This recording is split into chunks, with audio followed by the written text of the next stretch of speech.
The first thing you should know about my friend Andrew is that he's white, like me.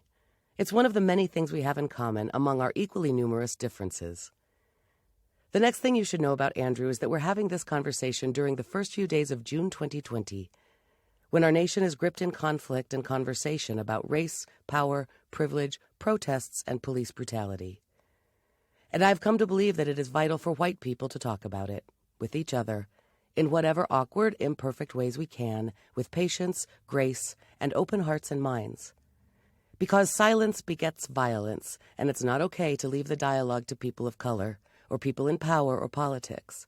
And my friend Andrew never shirks from a challenge, so today I'm inviting him into that conversation. The first thing you should know about my friend Mrs. Filholm is that neither she nor I usually prep for this show. Normally, this isn't something I'd tell you, sweet listener, and I'm sure it comes as a surprise because usually we seem so put together and we always stick to our topic, right? Well, that's mostly a facade, and this really is just a weekly phone call between two friends. No planning and no real agenda, just catching up. The next thing you should know is that times are crazy, so we've upped our game and increased our planning efforts by 100%. Yesterday, Mrs. Filholm picked our topic and sent it to me via our secure channel. She said, "Tomorrow at 9:30, we got to talk about the current situation, capital C current, capital S situation. So here it is. This is the one where we talk about our 2020 disaster bingo cards."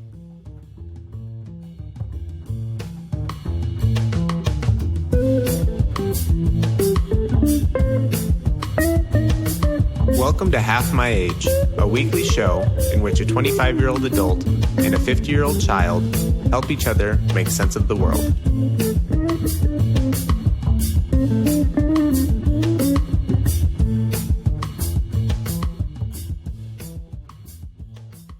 Oh, disaster bingo cards. Have you heard this? Have you seen this? Oh my God, is that a thing? No, but a comic in town whom I adore he had a joke in the last summer and fall about mass shooting bingo card. Mm-hmm. Well, Interesting. This is all over the internet, and the hot take that I saw and laughed uncontrollably at the other day. Someone said on Twitter, they said, "Did we skip over murder hornets? I feel like we skipped murder hornets." Oh, funny. Yeah, that's funny. Natural disaster bingo card. Oh, see now.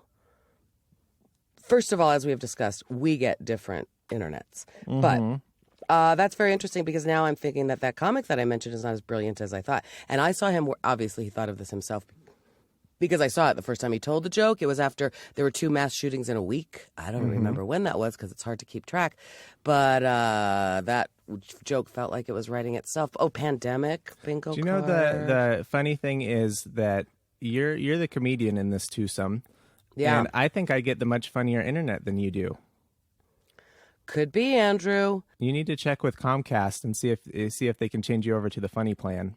Yeah, that actually brings up a funny thought about some of the people in my life who are not comedians have a hard time remembering that I'm one of the most serious assholes you've ever met. You know, there's a part of, like, that's the thing. People think that hanging out with non-comedians on the reg, not at the mic, is going to be a joke fest. And I assure you it is not.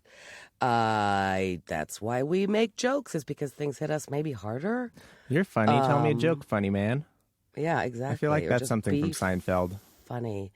Yeah, there's a thing. I mean, that's true. Yeah, tell us a joke, or hey, what do you mean? These are your comic friends. Why aren't you guys funnier?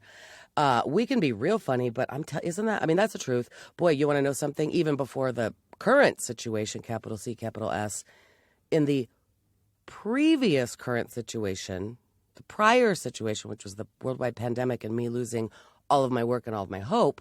Boy, in the last week or so, I've sure been listening to Tears of a Clown a lot. What's Tears of a Clown? It's a song. It's a Smokey Robinson song, and then the English Beat did the version that I'm particularly fond of because, you know, ska is my people and my era. Ska is my people, title. Mm-hmm. That's unfortunate. That's not true. I went once to I did an open mic I do an open mic I used to in the before times on Wednesday nights late at kind of a punk rock club. And one night before our little party of the open mic, there was a ska party. and they had like vinyl for sale, and I guess they had bands, and it was so funny because the host the rest of the night just roasted ska like it was worth roasting. It was funny. So Tears of a Clown is, like I said, originally a Smokey Robinson and the Miracles song, and it's a love song kind of, but the idea is, don't let my, here's the lyric, don't let my glad expression give you the wrong impression. Really, I'm sad. Oh, I'm sadder than sad. And it's like if I seem carefree, it's only there just to fool the public, that kind of thing. It's just a funny thing. Sometimes in my lonely room I cry. That's some of the lyrics. And I've been listening to that a lot lately. That sounds really cheerful, Mrs. Filholm. That really sounds cheerful. Sounds like you're in a good headspace this week. Dude, that was before. I'm saying I was listening to that for like a week and a half. This week, I'm back to listening to podcasts and information again, which is unfortunate. What happened to that it's a young girl on YouTube. Her name's like Susan B or something. Gabriella Bee. Yeah, so you should be watching her. Doesn't she give you hope and happiness? Yeah. Recently, I saw that she was also doing a makeup YouTube video, and I was like, because now she's becoming that age of a teenager. But also, she is sponsored, so good for her. It was a product sponsor YouTube video, but at first I was like, oh no. Yeah, Gabriella Bee, she's cute. That does bring me joy. Have you listened to the most recent California King episode where they talk about their ring lights? No. No, but I heard Merlin talking about setting up, and I heard him speaking about it on a different show. I haven't been listening to California King. Should I? I think there's only one new episode since you last checked in. Okay. But no, I did some of that this week. I did an attempt to make my background better. I have my ring light literally on my face right now, which I got a while ago, but my background in this studio is so bad that when I do any kind of zooming in, it's real bad. So I was experimenting with that. I put up a little backdrop for myself, but just today when we were messing with Skype, I saw that it's not great. I need to adjust. Trying to make myself look a little better for the Zoom meetings and whatnot, but at this point, not great. Anyway, and oh God, my sound foam has fallen down off the ceiling a little bit.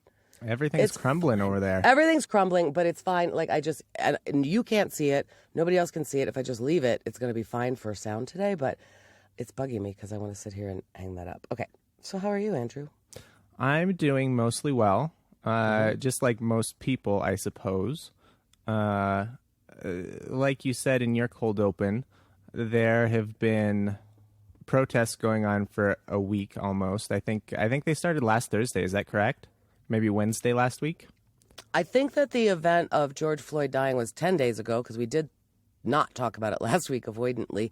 But yeah, protests started then. Protests in Denver, I was aware of starting last Saturday. That was when I was aware. And that's when we had first curfew put on us. That's right. That's right. So, yeah, I mean, I guess you and I are in two totally different situations because the protests and separately, I suppose, the riots, they're right in your backyard, aren't they? Not particularly. I actually feel a friend of mine who's a cop reached out the first night when it was getting kind of crazy and said, "Are you okay? You're close to downtown." I'm actually not close enough to downtown that it affects my neighborhood at all. Nope. No, that's good. That's good. That's as you can imagine, the movie set is the same way. There's nothing going on out here. My apartment is just barely in the Denver city limits, so I'm subject to the same curfew you are. And same here. If I just have to go a couple blocks and I'm in Aurora, so I can go cavort all night long if I feel like it, just 2 blocks from here. Well, I don't know if that's true. I'm not affected by that. What do you mean? I think you can go out and cavort all night long, but then you're not allowed to return to your home because you're only allowed to be on the roads if you're coming from work or if it's a medical emergency. We're basically under martial law here, and they can stop you for anything and ask you where you've been and what you're up to. Yep. Which Wasn't is that uncomfortable. Weird? Yeah. Wasn't that weird getting that on our phone, the alert on Saturday, and it took me a minute to understand what it was about, right? Because I was having quite a carefree day, and I was actually going to a backyard barbecue with some friends, and we got this on our phone and went, what the heck is that? Oh. We've been getting those a lot recently. Have you got one of those every day? I do not get them on my phone every day. I think I have. I might, and I don't know. The truth is I don't know. Because now I know it, and I see it in other places. But let's talk about what you just said. Let's start there. That's a great opening place. You just said we can't we are subject to being pulled over and asked what we're doing if we are out at all, right? Mm-hmm. And this, to me, comes down to part of the problem. I have a neighbor across the street who's pretty dear to me, and her daughter is pretty dear to me. And, I mean, she is not the only one, but she is one with whom I have spoken in this past week. That's always her life. That's always her life. It's slightly easier because she's a woman. She told me about the time that she had to go pick up her husband who had been roughed up by cops and left in a part of town that maybe wasn't great for him. And she had to drive across this rough part of town. And so she takes a white friend because then she knows she's not going to get in trouble. I heard from a comedian, a young, beautiful black man who has a job and an education and was out recently jogging at 8 or 9 o'clock at night, before curfew, of course, running and, gets pulled over, like, where you going? And shaken down a little bit. And he's like, what do you think I'm doing? I'm in my exercise clothes with my AirPods in, sweating like you do. I'm out running in Cheeseman Park like every other motherfucker out here.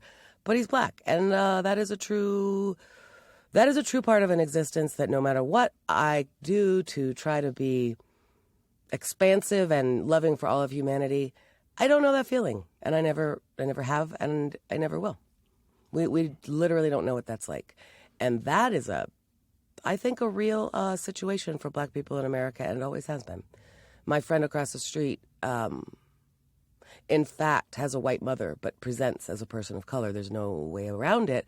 And she told me this week that she remembers her white grandmother telling her when she was young, you need to be prepared for people will follow you in store. You look like you look, and so you will be an object of suspicion, and just, you just need to be aware of that, little girl, because she's a little girl there walking both sides of it, right? She's got literally half of her identity in white and half in black, but she presents black. And she said that the first time she was aware of that was when she was 8 years old. That she's being, watched in stores, and you just have to, should keep your hands out at the stores because they're going to assume things about you. That's more of a reality than I think that any of us kind of want to admit, but I don't think it's deniable. No, I don't think so either. Like you said, this is all the idea of a curfew or being stopped for no particular reason is brand new to me. I barely even had a curfew when I was a kid. Yeah. Right? My parents mostly didn't mind if I was out till the early hours of the morning, mostly because I wasn't causing trouble. But there was never any real expectation that. Yeah, I don't know. I guess the world has always been open and available to me, and I've always felt, if not protected by law enforcement, at least not menaced by them. Same. We've talked about it on this program, right? When I moved into this neighborhood, Precious Cargo, Mrs. Filholm on the block. I made a claim in September. We also kind of talked around it on air, and I don't think I stated what is it called? I filed a complaint. What is it called? You spoke to the manager, Karen. I did speak to the manager. It's what I do. No, but for the very first time in my life, I filed what the hell is the word? I filed police report? Yeah, I filed a police report against a guy who assaulted me.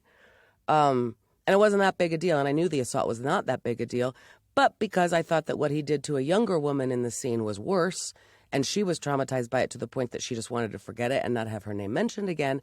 And I said, I will stand here in honor of that and in honor of my younger self, who maybe should have filed some claims when I didn't, because this is also pre-Me Too movement when I was growing up, and we went, I get slapped, I get grabbed, I get accosted. I'm a cute 20-something in New York City, and I never once filed a police report. So anyway, my point is I filed this report on this guy, and I was very, very clear, and I was not hyperbolic. I stated what happened. I said I do not feel that I'm actually in any danger going forward, but this deserves to be put on record, kind of for the principle of the thing. And the police were here in 4 minutes. 4 minutes. It wasn't an emergency.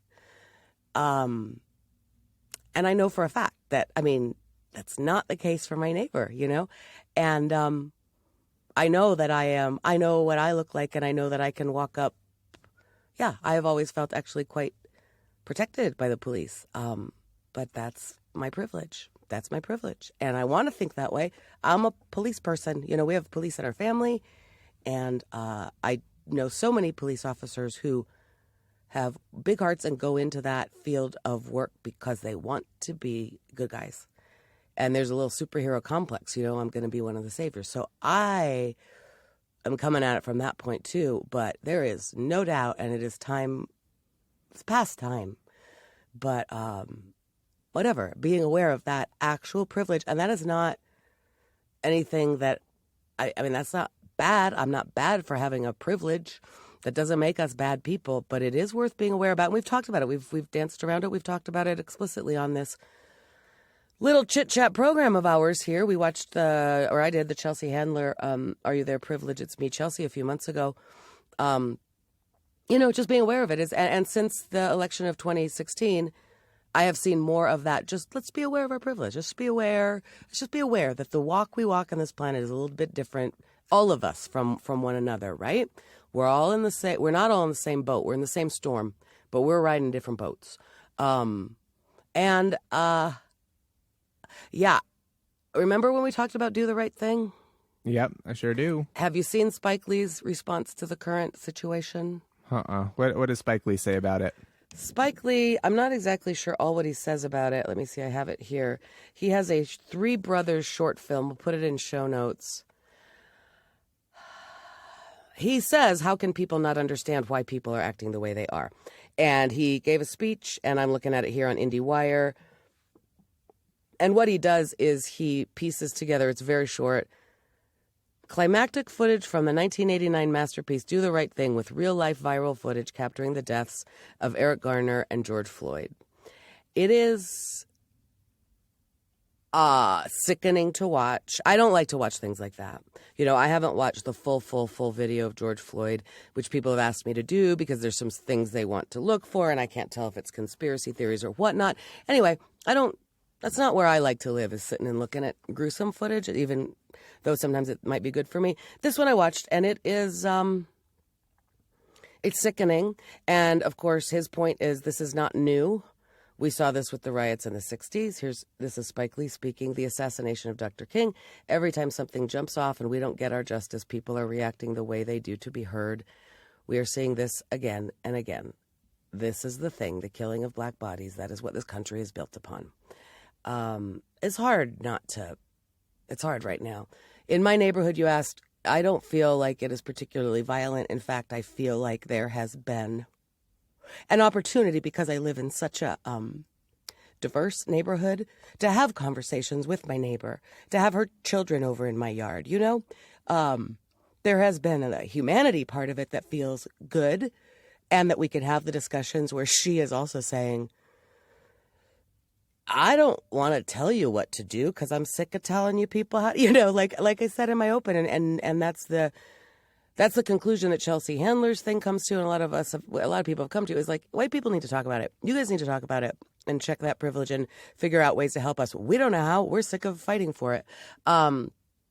Anyway, so that I suppose is the good place to live, is that there are beautiful people in my life where I can have these real and human and hard conversations. And then also I did see, when I was running to the market last night, I was going to go to Safeway, and I saw just south of me, which is a distinctly nicer and whiter neighborhood, I saw a lovely line of people. I mean, to the point that I went, I should go join that. On their knees, Kaepernick style, with just signs that said Black Lives Matter, and their masks on for the coronavirus, not gas masks, just kneeling and absolutely peacefully protesting in a neighborhood where it felt important and good, and I was glad they were doing it. And certainly that's not going to be a riot, and the police aren't expecting them to come. Those aren't the angry people. But that was lovely, and some of my black friends said that they were seeing that around town in surprise little pockets of neighborhood, people just kneeling and just going, it matters. And some of my black friends said that is encouraging.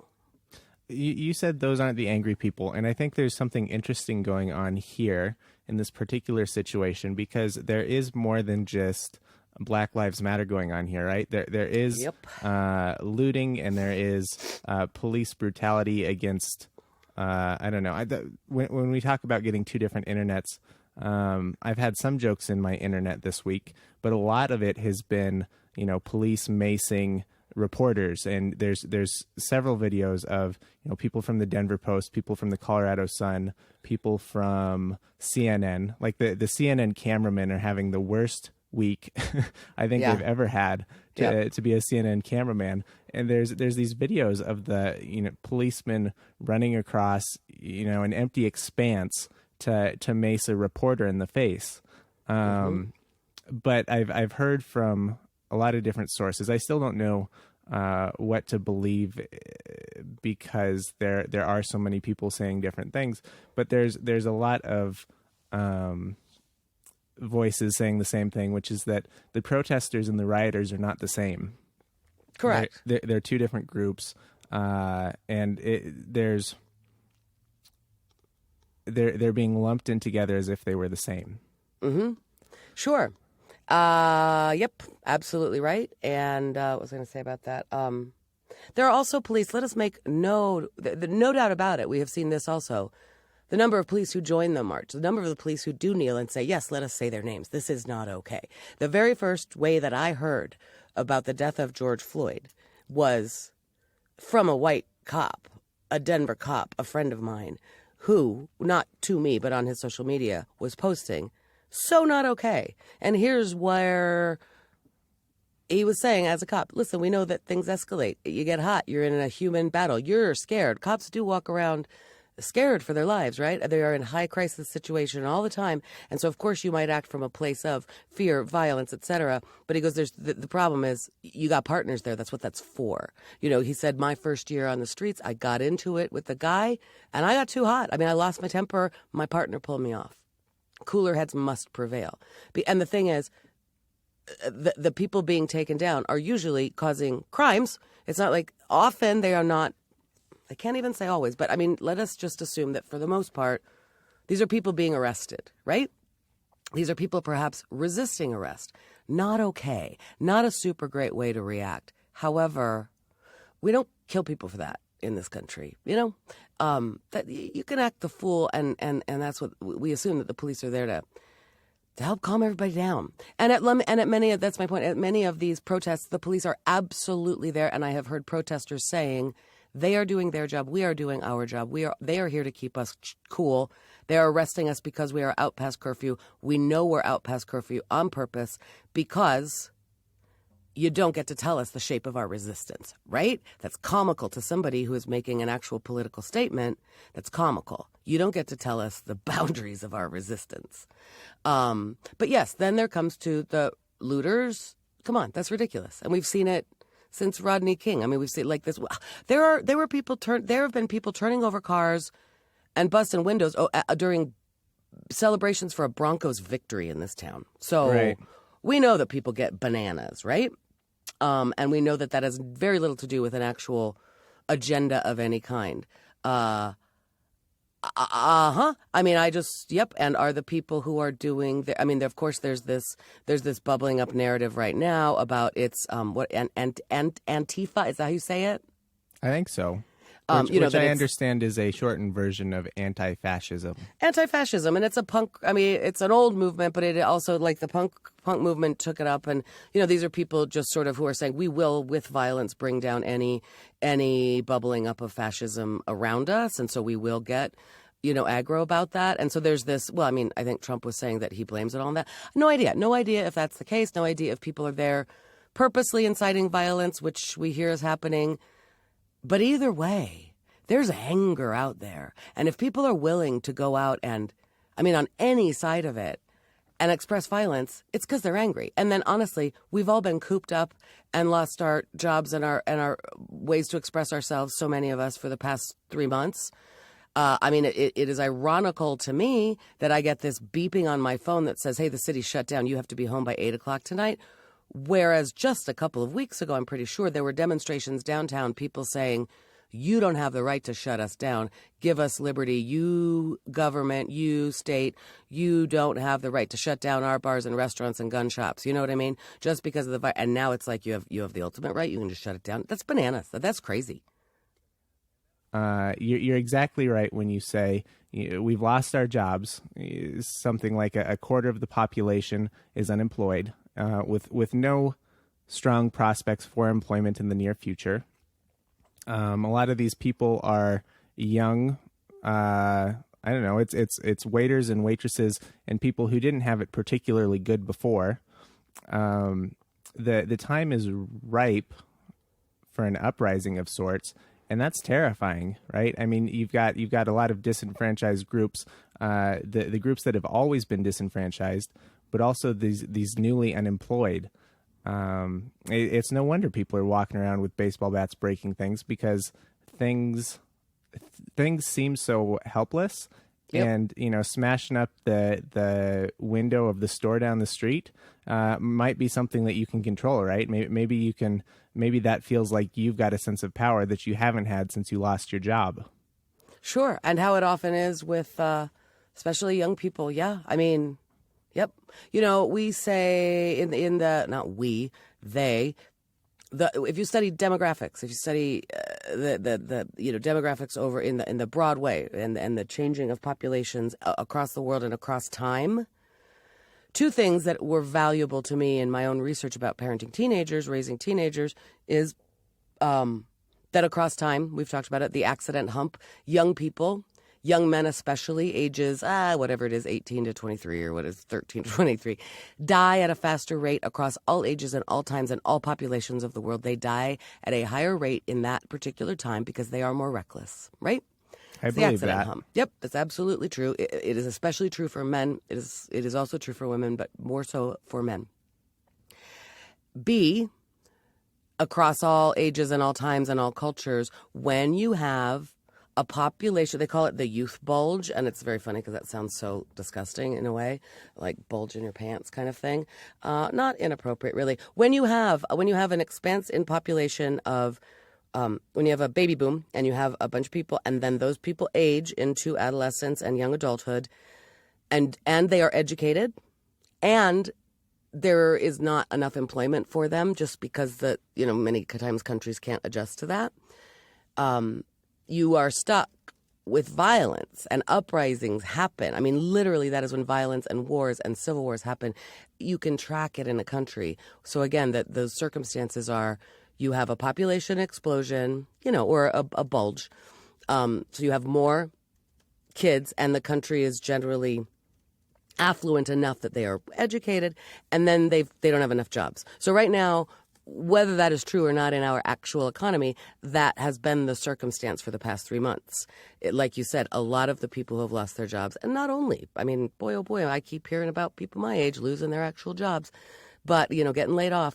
But yes, I think for sure there is a population of young people who is now, they're educated, they're underemployed because their means of employment, because they were in the service industry or similar, has been shut down. In many cases, some of these people even have some unemployment money coming in for a temporary time, so they're actually not that uncomfortable, you know what I mean? Or even motivated for at least a couple of months to go out and recreate themselves and get something. They're not desperate. They've got unemployment coming in, and for some of my friends who are servers, that's cush. They're doing better than they were doing before. Okay, you combine all of those things, and then you add the hot summer, and then you add a legitimate concerning event, no matter which side you are coming from. I mean, if I even open my mind to, if I'm coming from the side that I am a MAGA, yay, cops person all the way around, either way, it's angering and it's scary. Right. There's something that everyone can lock onto and say, this is terrible. Things are worse than they've ever been. Yep. And then you're going to have some violence in the streets. And honestly, at a certain point, you go back and back and back, and there are reasons to be pissed off. And there are reasons. Anyway, so here we are. I mean, to a certain point, it feels like, okay, here we are, and it's not necessarily a bad thing. These conversations need to happen. There must be rioting in the streets because it's not okay. I was asked to participate in a 24-hour stream of people reading, just pick your favorite reading on resistance or human rights or whatever. And I had a hard time coming up with something, and I found a Toni Morrison speech from 1975. And it's still so relevant. Might as well have been written for today. And then also I couldn't do it. I recorded myself doing it, and I thought, I don't think it's time. I don't know. Of course, my black friends have said, shut up. Of course you can do it. You're using Toni Morrison's voice. You are amplifying a woman of color. Do it. Of course you can do it. To say that you can't read that because that's cultural appropriation is to say that I can't act Shakespeare. I go, okay, yeah, all right. But there's still just a part of like white man's burden. You know, I don't know any of the answers and I don't need to come in and save anybody.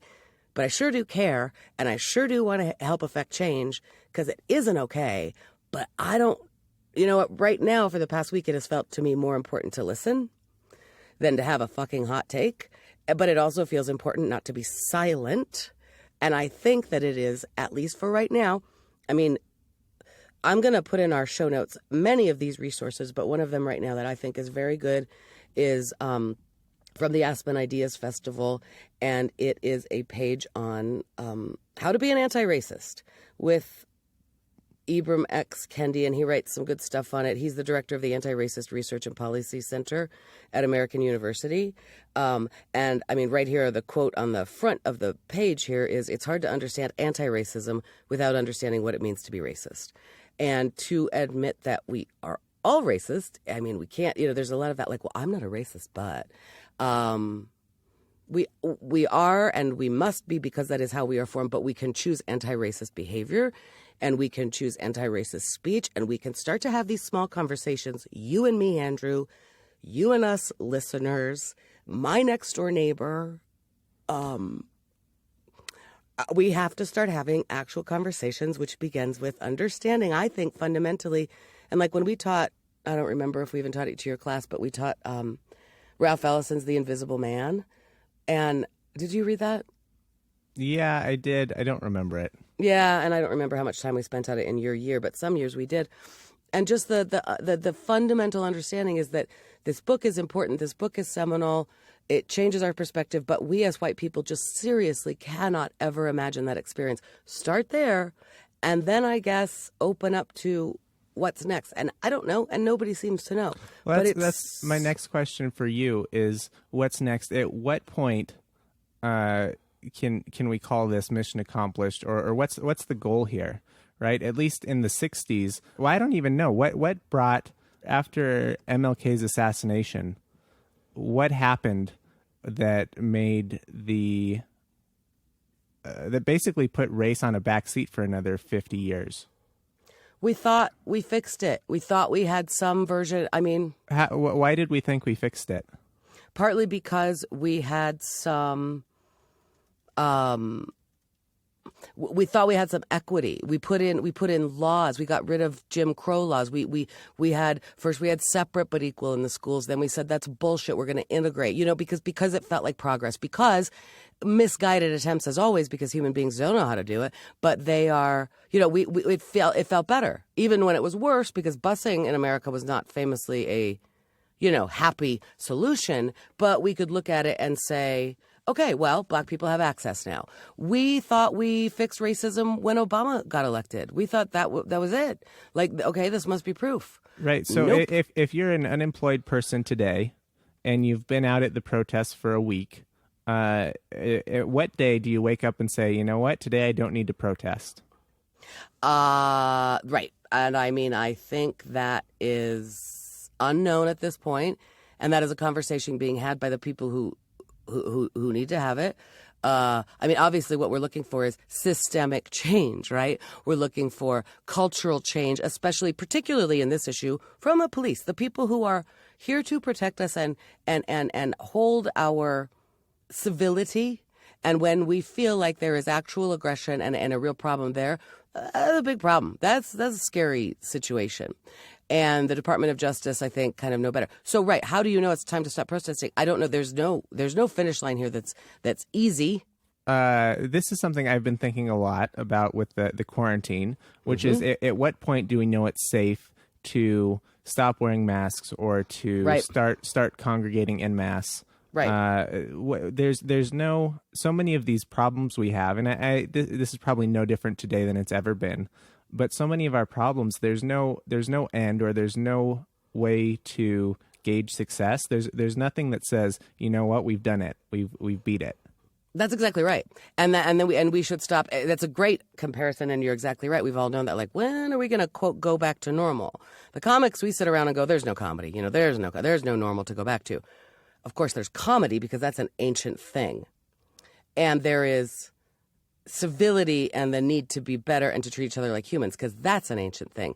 But I mean, that's part of it is getting used to. There's no back to normal, and there's no, and we long for that. We are probably, I think, you've read about the 60s. I think we are in a time of unrest, and there isn't going to be a day that we know it's better and a day that we all go back to being peaceful anytime soon. And I mean, in answer to your question, how do you know when we've won? Nobody knows that. Obviously, nobody knows. I had a very encouraging conversation the other day with a lesbian woman, recent college graduate, like a year out of college, has a very good job. She's still working. She did not lose her job. And she said, having nothing to do with this, she's been thinking of this for a year. She has a psych degree. And she just said, I think I want to be a police officer. And so she was like on a diet and like not drinking, not smoking, doing, sort of on a fitness thing. And we were asking her what that's about. And she said, I've decided I think I want to be a cop. And this had nothing to do with the events of the past 10 days. This is just the track she's been on. And that is encouraging to me because that is one of the signs where, in the Austin, Texas is held up sometimes as a place where they really did make some changes to their police force, and that's one of the things. I mean, sensitivity training for police in terms of, I talked to somebody a while ago about, and she was in the business of sort of rape counseling for victims of sexual abuse, and she was talking about a program they were interested in. I don't know if they were rolling it out or testing it somewhere in California, about helping police officers and first responders with whatever the operational system she was describing, because they are coming at everything from such a place of fear, such a place of fear, such a place of fear. And when you react from a place of fear, you react with violence. So teaching, like building that into our police forces, dude, that's the thing. We are also, educators are going, we need to build that into elementary school and beyond, mindfulness, understanding our own brains, understanding when our own brains are not our allies. There are lovely, lovely programs throughout the country now where children are taught very explicitly, what my brain is doing right now is this, right? My amygdala is, they're that like mindful about how and why we act in the world, and honestly teaching meditation and mindfulness. Again, that is the long game. That's the long game. How it's going to look like better when the protests will stop. The protests will stop because the protests always stop. People get tired or it becomes too difficult or whatever, the protests will stop. But I think that, and I don't know what it looks like. I don't know what it looks like, and it doesn't look happy. And that's what I'm saying. I started with tears of a clown. I don't have it. I don't have the answer. Someday somebody will make jokes about it. Right now, here's the thing. It went like this with the Me Too movement as well. The pendulum has to swing the other way. The pendulum for a while had to swing, and maybe is still in that camp where I will make a police report if you slap me, if you accost me physically in ways that you're not allowed to. That is illegal, person, and I will file it has to go that far. I used to be able to go, whatever. He didn't mean anything. I don't feel threatened by that. The pendulum swung to the point that it wasn't okay to be funny about sexual harassment in the workplace at all. Like, it swung to a point where it was a bummer. We lost some comedy. People sacrificed for that, People took some falls for that because it's not okay to joke about it right now. It's kind of getting to that way. We have to swing to the pendulum, but whatever the answer is, however it looks, we have a nation founded on racism. If you read those texts from the early days of our country, which is not that long ago in the course of human history, you will read about how runaway slaves, their skin was made into a briefcase and shoes. That is a fucking problem. And that is where we rest. And it's not okay to say, I didn't do that. I didn't bring your people over here from Africa, because everything that we have been built on, it comes from that seed, and we have to look at it. Step one, we have to look at it. I don't know what the answer is, and I don't know what the long game is, and I don't know what the solution is. But we as white people have to look at that and stop saying, it's not me, I'm not the problem. We're all the problem, because somehow some way, we have been brought up with that. We just have. We have been brought up with a certain amount of privilege that does not make us bad people, that does not make us horrible, that does not make us the enemy, but it does make us racist. And same from all sides. This country is really founded on a bunch of beautiful ideas about people getting together and really a lot more cultural, cross-cultural cooperation and making beautiful things together than anywhere else in the world. I think that's true still, but we got to look at it. We got to look at the reality, and we got to stop saying it's not my problem. And we've got to stop denying the existence of Black people in this country and people of all color in this country, that their experience is the amount of weirdness and fear that maybe we're feeling as we get curfew and feeling like martial law. That's really their everyday experience, even here in Denver, Colorado. And, some ways I don't want to believe it either. I grew up in a world where, also we thought in the 80s, we thought Nazis were kind of funny because we thought they were done. Yeah. And Blues Brothers, right? I hate Illinois Nazis. Blues Brothers. So many versions of it. I think some of our podcast boys have talked about it. There was a TV show, I think, called The Hitlers.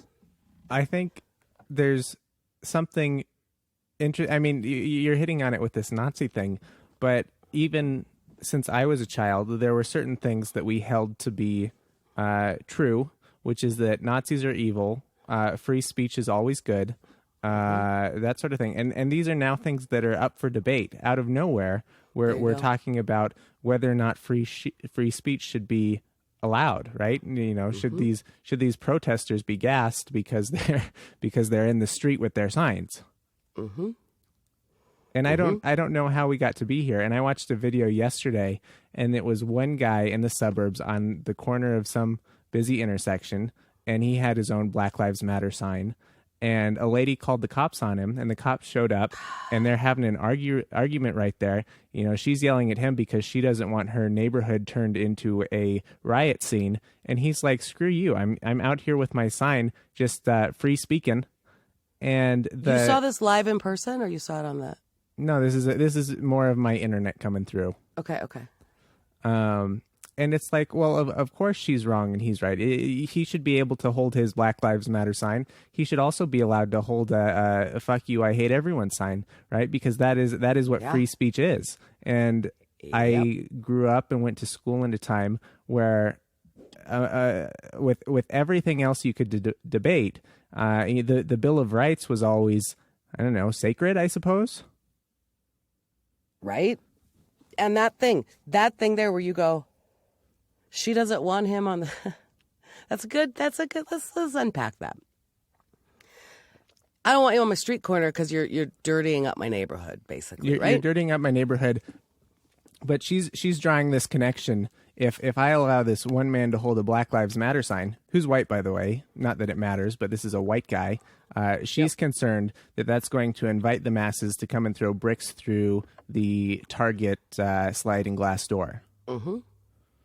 Yep. And of course, the people protesting are saying, yeah, I know you don't like it. That's what we're doing. This is civil disobedience. And many of the people have been civil. My understanding is that across the country, I did not check this morning, like the actual updates that I've been doing, was it peaceful in Denver, all of this kind of stuff. But, okay, the very first night of the protests, I didn't tell you this. You asked me if I had been out to them. No, I haven't been.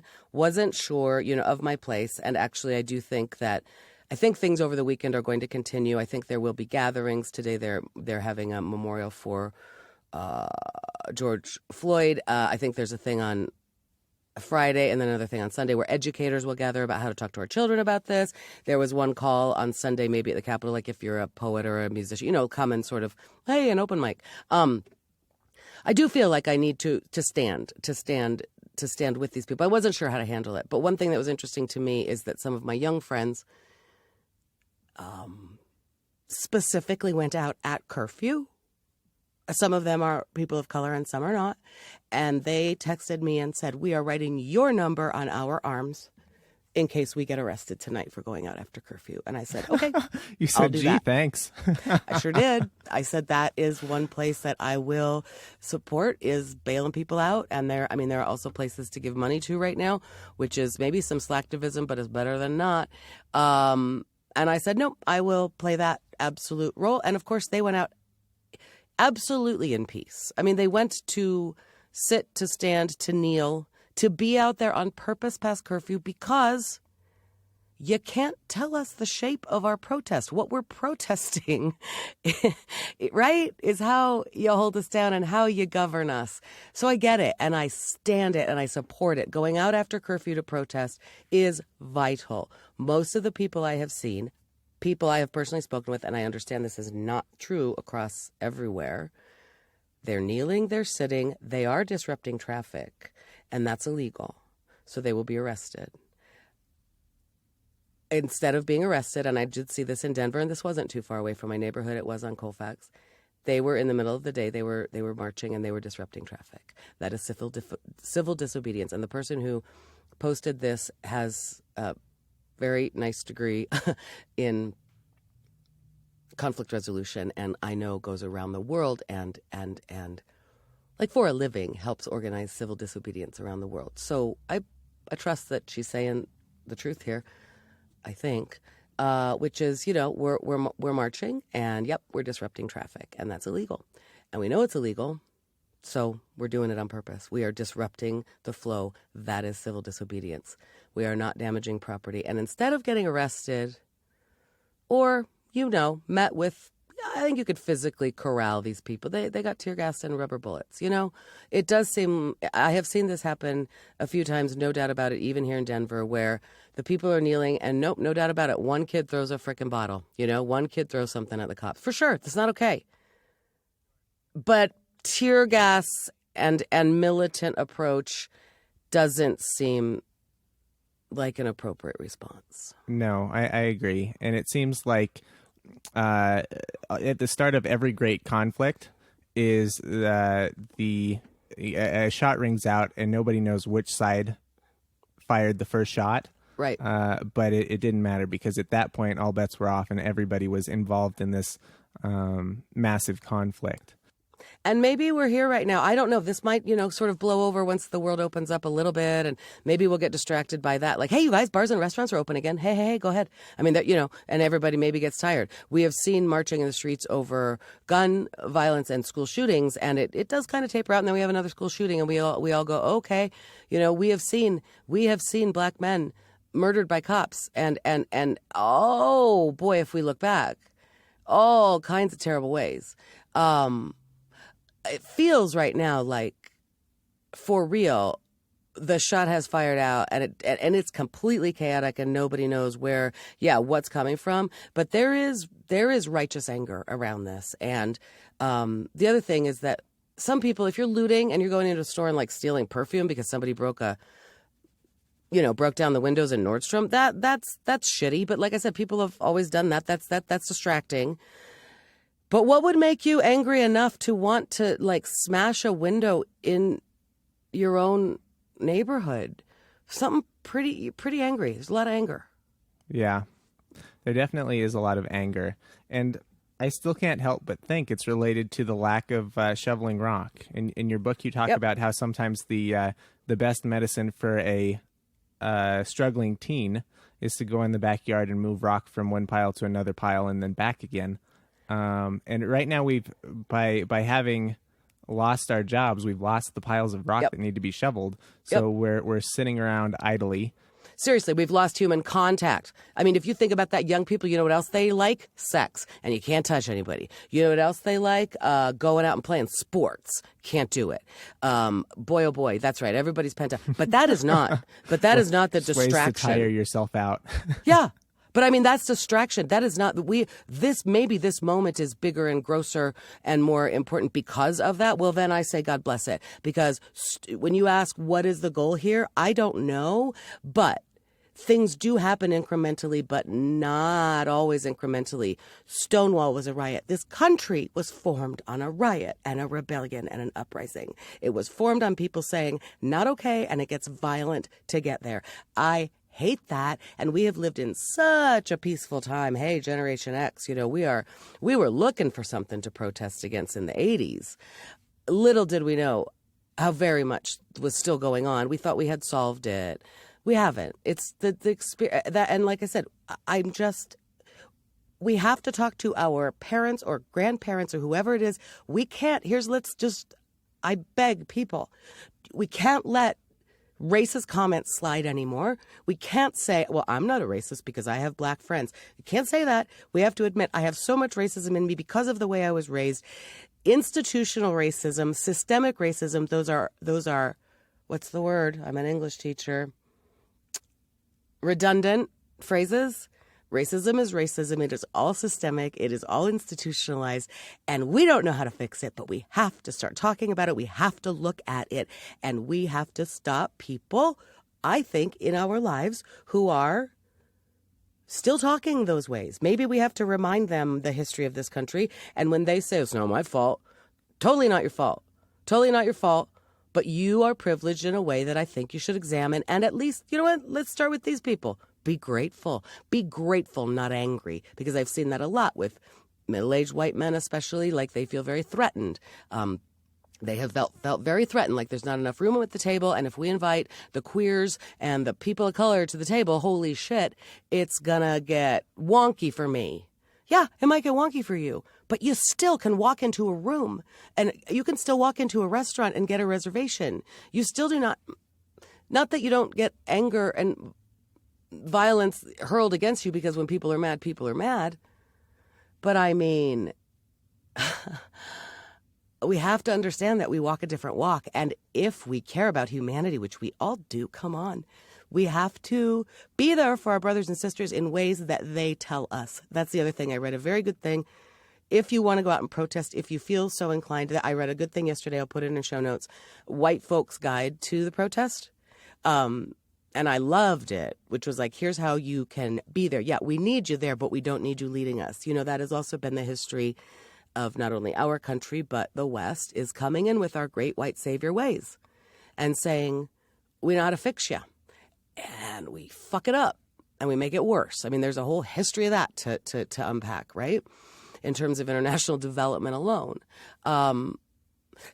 Black Lives Matter, the response for a while has been, hey, all lives matter. Of course they do. Of course they do.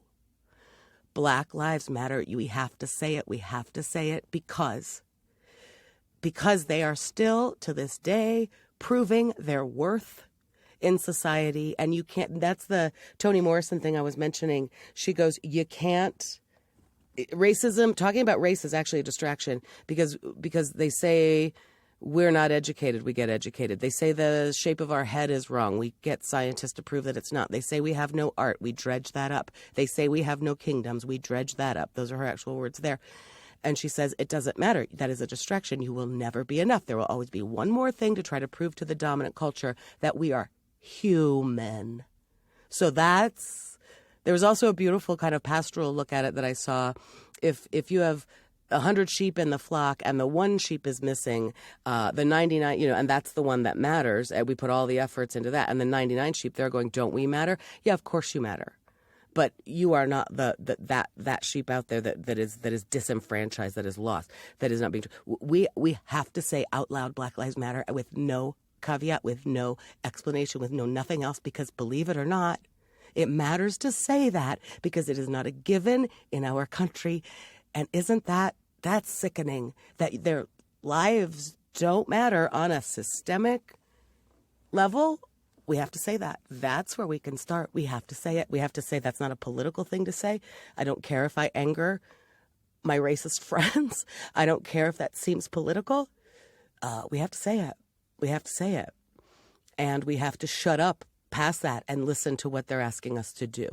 And sometimes they're saying, we don't need your help, white man. And sometimes they're saying, okay, you can come down and we might need your help, but you shut up and let us lead the way. And again, we hear it. You got to talk about it amongst yourselves. And I think challenging for me, like not letting shit like that go by, which means some of my friends and family might not want to hang out with me, And that's not a political stance I'm taking, and that does not make me feel at all morally superior. It comes from a place of such sadness and desperation, because we thought we fixed this shit. We thought we fixed it. But the burden of trying to prove that their identity is human at all still exists in this country for people of color and queer people. And that's not what we think we're about, you know?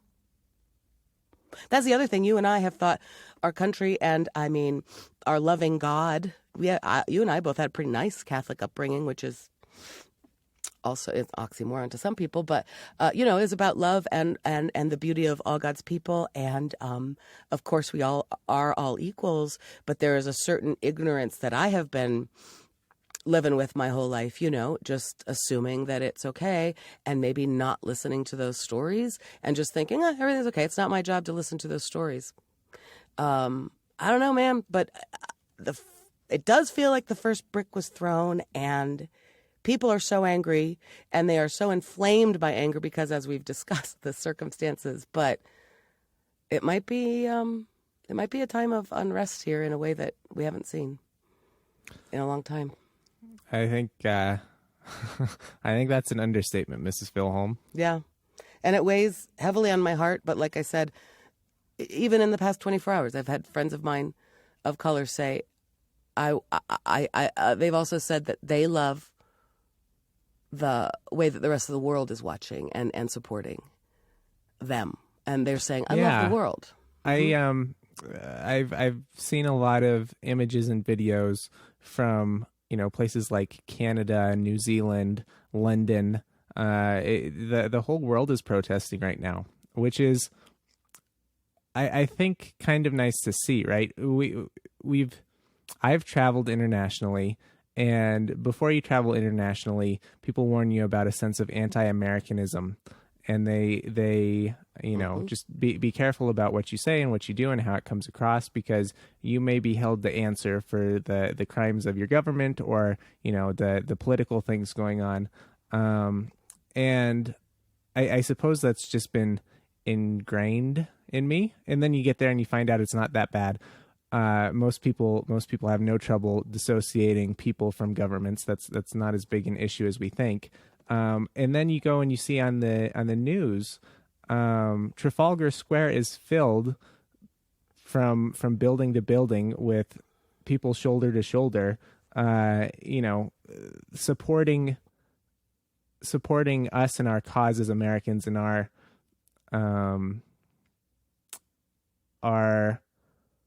I don't know what to call it, our movement, I suppose. And our strife, supporting us and holding and sharing with us mm-hmm. It feels like the world is behind us and wanting us to fix this and get better.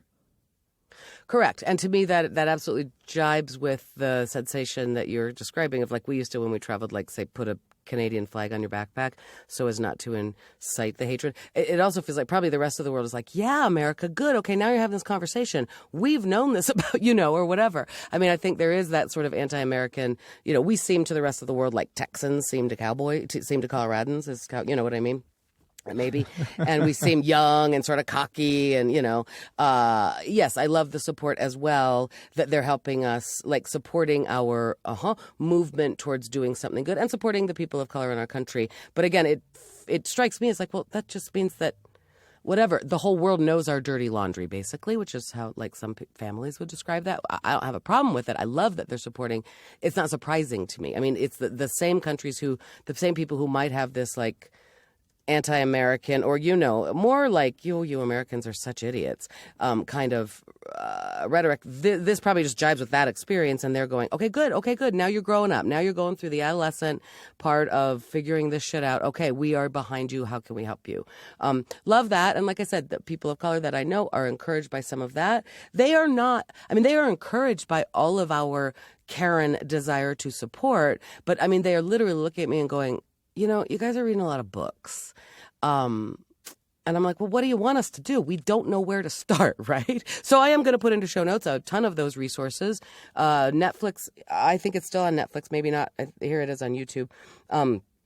the 2016 documentary 13, which I did watch. I think it's called 13, which is looking at the country's history of racial inequality and how it drives incarceration in America, right? So it's all tied in together. I mean, there's a lot of places to look, and there are a lot of things to read and watch about it, but I suspect for many of us, it hasn't felt that important unless you are in a particular history class. Or, when I taught African American literature at Mullen High School, I tried very hard to open up some of this stuff. And the way that I did it with teenagers was to use Dave Chappelle, because he says some of the best things about race in this country through comedy.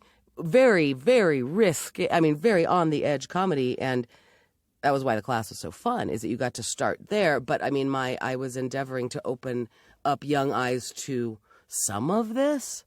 I'm not a hero. I'm not saying that. I just mean maybe outside of classes like that, where as a niche project or an academic study or something, we might watch a documentary like this or ask ourselves, how can I help be not part of the problem? Maybe we've been able to be comfortable enough that we haven't had to ask it. And maybe some of us will remain that comfortable. I mean, definitely you're talking about your neighborhood. There's no protest. In a neighborhood like yours, there might be somebody on the street going, excuse me, could you please move? Like, really, don't come. Not in my backyard, right? There are people on the protests in downtown Denver up in their balconies drinking cocktails, watching it happen, So maybe some of us will remain comfortable enough that we don't have to think about it and go read about it and read about maybe some of the lapses in our understanding of the history of this country and some of the assumptions we have about how things were built. But I think that it is the real deep interest in a whole lot of part of this country going, well, we're about to make it your business. And you can either go read about it and be prepared and help us, or we're going to make it uncomfortable for you until you do. What the end of it looks like, we have no idea. My beautiful son, Augustus, who lives in France, I've talked to him a couple times this week, which is great. He's doing very well. Sheltered in place there. But one thing he said was, I think we should normalize I don't know. He said those words, and I was so proud because I went, oh, yeah, that's so smart. I have been in a position of public spokesperson before. I have been in a position to appreciate, as we all can, anybody who, especially I'm talking like at a press conference, you know what I mean? Or when I represented the Colorado Department of Transportation, the power in saying, I don't know. It's awesome because then people know you're telling the truth. And I love that my 22-year-old son is having this moment of going, he's also reading a little philosophy, he told me, which makes me happy. To say, I don't know. And that end of story, I don't know. I've been saying that a lot during the pandemic because we don't know anything and nobody knows a damn thing, right? About any of it. What's healthy, what's not healthy, how does it, We don't know a damn thing. It's a super uncomfortable place to be. And now combine it with violence and scary shit and no economy to return to and stuff. Saying I don't know is really uncomfortable, but I think that's part of it right now. We just go, I don't know. And I don't know how at the end, there's always, if you're going to do a movement, you have to know what are the measures, right? How do we know that we have reached our goal? That's what you were asking earlier. How do we know it's over? How do we know? Probably we don't. Probably it's very incremental. And we can only judge better direction. We're moving in the right direction. As it has been for so many movements for disenfranchised people, including, you look at Stonewall to today, pendulum has swung really, really far in terms of things for the queer community, but they're still there's a lot of hard stuff around that too. So we say we're going to keep walking the walk and make incremental changes in our own hearts every day. That's all we can do. That's how we measure success. And maybe we never stop protesting because if, like they say, if you're not angry, you're not paying attention. It's hard. It is hard, but it's always good talking to you, Miss Filholm. Yeah, you too, Andrew. And the good news, do you have anything good? I got some good stuff too. Well, why'd we just spend an hour and 10 minutes talking about the bad stuff? Because I think it's important. Because it's time to have this conversation. Listen, last week I avoided it. I thought very hard about having a conversation where we completely avoid it and talk about other things like our computers. And there's a million other funny things to talk about. So thanks for entering into the conversation with me. We're really do-gooders. We're leading the way. We have to have this conversation. We have to have it with everybody, especially white people. Goodbye, Mrs. Filholm. Okay, bye, Andrew.